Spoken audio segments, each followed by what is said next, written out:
Bienvenidos docentes del Colegio Gimnasio de Buenaventura. Vamos hoy a trabajar unas generalidades acerca de los aplicativos de QIQ, su interpretación de resultados y las características que utiliza en el diseño QIQ para procesar los datos que se obtienen de los aplicativos. Entonces, lo primero que vamos a ver es algunas generalidades de las pruebas. Las pruebas de QIQ están diseñadas bajo el mismo esquema que utilizan las pruebas saber, que es el modelo basado en evidencias. ¿En qué consiste este modelo? Este modelo consiste en que se toman experiencias de docentes, ya sea en el aula o en las meta aulas, es decir, más allá del aula, otros escenarios, y a partir de estos elementos empezamos la construcción de las preguntas. Las preguntas van a tener entonces una clasificación, donde le damos una respuesta,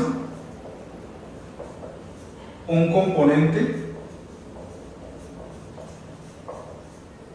y una competencia.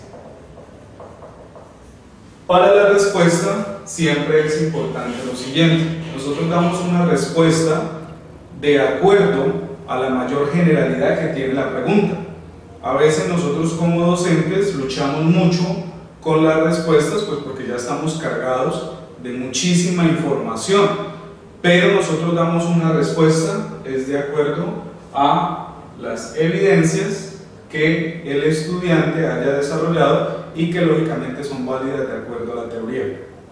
Tal cual las pruebas estandarizadas, estas pruebas tienen unos márgenes de confiabilidad y unos márgenes de error. Estas pruebas normalmente, aproximadamente un 98% de margen de confiabilidad, un 2% de margen de error, que son preguntas que o tienen un índice de dificultad muy alto, lo que hay que hacer es anularlas y ajustar las curvas, o por el otro lado, son preguntas que a veces tienen dificultad en su lectura y dar la solución.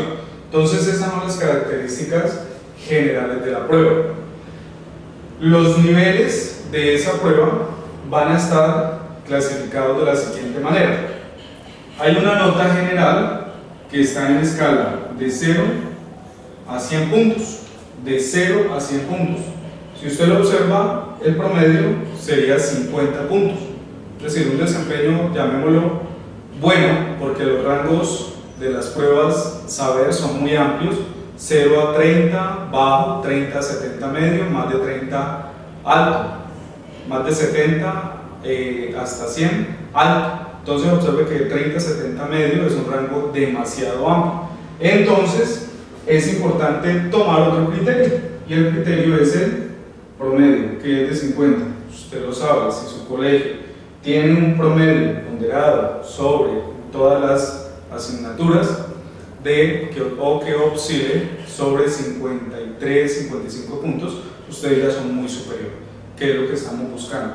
Entonces, este proceso de comprensión de los resultados nos lleva a entender que las pruebas, además de un instrumento físico que se aplica, nos da una información que es pertinente al momento de obtener unos resultados y de hacer ahora, como lo vamos a ver, qué tipo de retroalimentación debemos realizar para que esto surja efecto en el aula.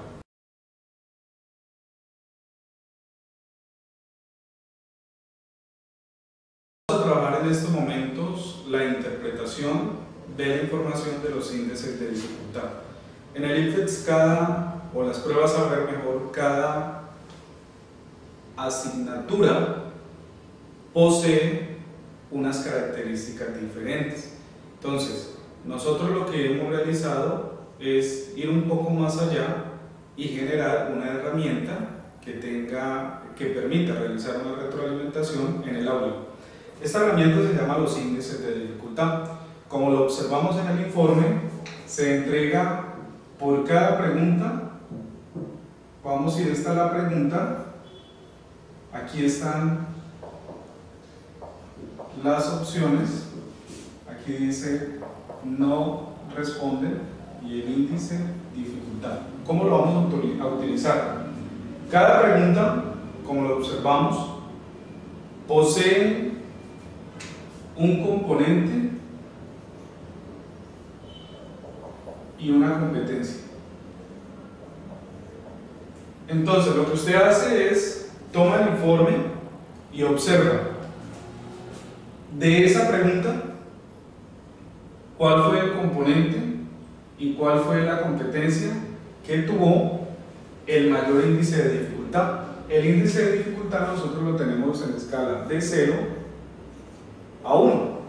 Entonces, de acuerdo al informe, usted observa que la pregunta, por dar un ejemplo, 5 tiene un índice de dificultad de 0,89.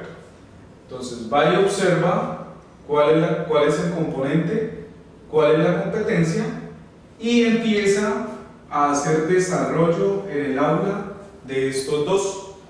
Nosotros en el proceso de Pre-IFEX QIQ lo que hicimos fue resolver todas las preguntas. Ya hicimos ese proceso, pero ustedes cómo nos van a apoyar. Entonces ya saben qué componentes y qué competencias, entonces van a hacer más desarrollo con los estudiantes. Los informes de QIQ se caracterizan por tener entonces competencias y componentes para cada pregunta, pero como lo observamos, también vienen unas gráficas que nos dan unos indicadores de cómo está en general el grupo.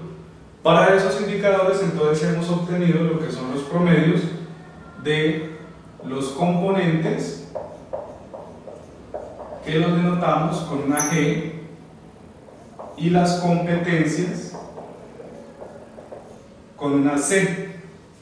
Entonces, usted como docente toma la prueba que le corresponde o la asignatura, si le correspondió por ejemplo matemáticas, entonces entrar a observar los componentes de matemáticas, las competencias de matemáticas y cómo está el nivel en cada una de ellas. La escala igual 0 a 100, entonces recuerda el indicador que es el promedio de 50 puntos.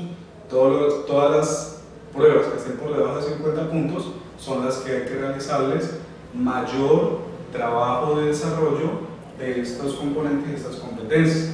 Entonces, nosotros en el informe les hemos listado todos los componentes y todas las competencias. De todas maneras, ya en este momento hay un nuevo documento que se los vamos a hacer llegar para que ustedes comiencen a leer esas componentes, esas competencias, porque deben tener esas herramientas claras.